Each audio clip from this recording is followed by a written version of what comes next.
জামাতে ইসলামীকে স্বৈরাচার আওয়ামী লীগ সরকারই নির্মূল করতে পারে নাই, তো আপনি একে কিভাবে নির্মূল করবেন? তাও আবার পুরোপুরিভাবে ইম্পসিবল, কখনো সম্ভব না। মির্জা ফখরুল ইসলাম আলমগীর স্যার, আমি অনেক আগে দেখেছিলাম যে তার যে মেইন পেজ, সেই পেজ থেকে আমার পেজও তিনি ফলো করেন।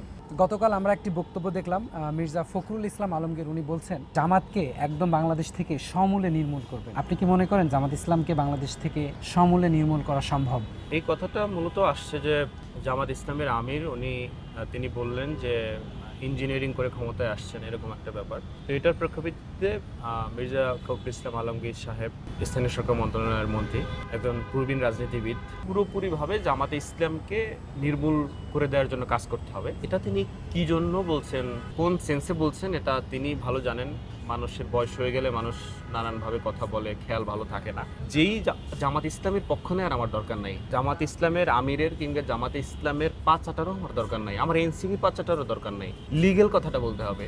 জামাতে ইসলামীকে স্বৈরাচার আওয়ামী লীগ সরকারই নির্মূল করতে পারে নাই, গুপ্তভাবে হোক আর যেভাবেই হোক পারেনি।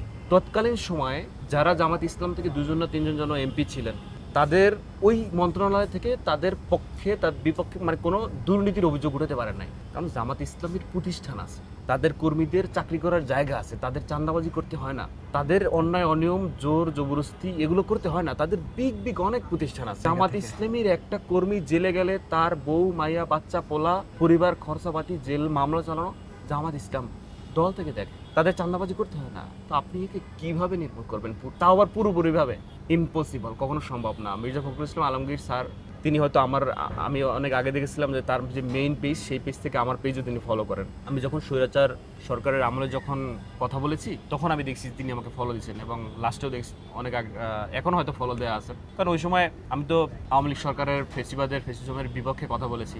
তো মির্জা ফখরুল ইসলাম আলমগীর স্যার এত বড় একজন মানুষ, তিনি আমাকে ফলো করছেন, এটা আমার জন্য একটা বিশাল বড় ব্যাপার। বিএনপির অনেক লোকেরাও সেটা স্ক্রিনশট দিয়ে প্রচার করছে, কাফি তোমাকে মির্জা ফখরুল ইসলাম আলমগীর ফলো করে। তো এখন বয়সের কারণে বা কিসের কারণে বা দাম্ভিকতার কারণে মানুষ এখন বলছে কি যে তুই কি মানুষ নাকি আওয়ামী লীগ, এরকম কথা হয়েছিল আওয়ামী লীগের অত্যাচারে।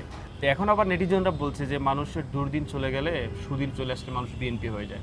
এই মির্জা ফখরুল ইসলাম আলমগীর সাহেব ত্যাগ দীক্ষা রয়েছে, বিএনপির ভাইদের রয়েছে, এখন তাদের সুদিন। সেজন্য এখন যে একটা দলকে আপনি পুরোপুরি নির্মূল করে দিবেন, পসিবল এটা কখনো না। তারা 60টা না কয়টা 65টা আসন তাদের।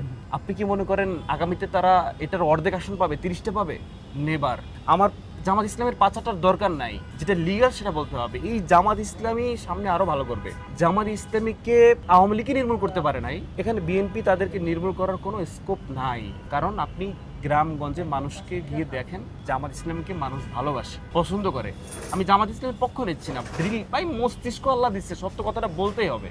আপনি আমাকে পাঁচটা বলেন আর যাই বলেন, সত্য কথাটা বলতেই হবে। সুতরাং আমি মনে করি যে মির্জা ফখরুল ইসলাম আলমগীর স্যার এই কথাটা বলে, এই কথাটাকে বিএনপির অনেক মানুষও সাপোর্ট করছে না, কিন্তু বিএনপির তিনি একটা দল করেন, তিনি একটা পার্টি করেন, ওই মায়া কান্নায় ওই রুলস রেগুলেশনের পরেও এই তার ভাষাটাকে প্রকাশ করতে পারছেন না যে স্যার এটা ভুল বলছেন বা এটা ঠিক বলেন নাই। কারণ এটা দিনের মতো পরিষ্কার। আপনি জামাত ইসলামীকে কোনো কিছুর বিনিময়ে আপনি একমত আল্লাহ তাআলা যদি তাদেরকে লানত না দেয়, ভেনিশ করে না দেয়, তো নতুবা এই জামাত ইসলামকে আপনি ভেনিশ করতে পারবেন না। কারণ তারা মানুষের কাছে গ্রহণযোগ্যতা পাইছে। এটাকে পুরোপুরি নির্মূল করে দেওয়া এটা সম্ভব না। বরংস এই টাইপের কথাবার্তা বললে আরো নিজেদের ভিতরে ক্ষোভ তৈরি হয়, মানুষের ভিতরে ক্ষোভ তৈরি হয় যে আগামীতে আমি ভোট দাঁড়িপাল্লাই দিব, এইবার তো দিলাম, আগামীতে দাঁড়িপাল্লাই দিব, এরকম একটা ব্যাপার। আমার মনে হয় না এটা এইভাবে এগুলো কথাগুলো বলা উচিত। কোন কারণে তিনি বলছেন এটা একমাত্র তিনি এবং আল্লাহ মানবী ভালো জানেন। সর্বোপরি এটা বলবো যে জামাত ইসলামীকে পুরোপুরি নির্মূল করে দেওয়া এটা সম্ভব না।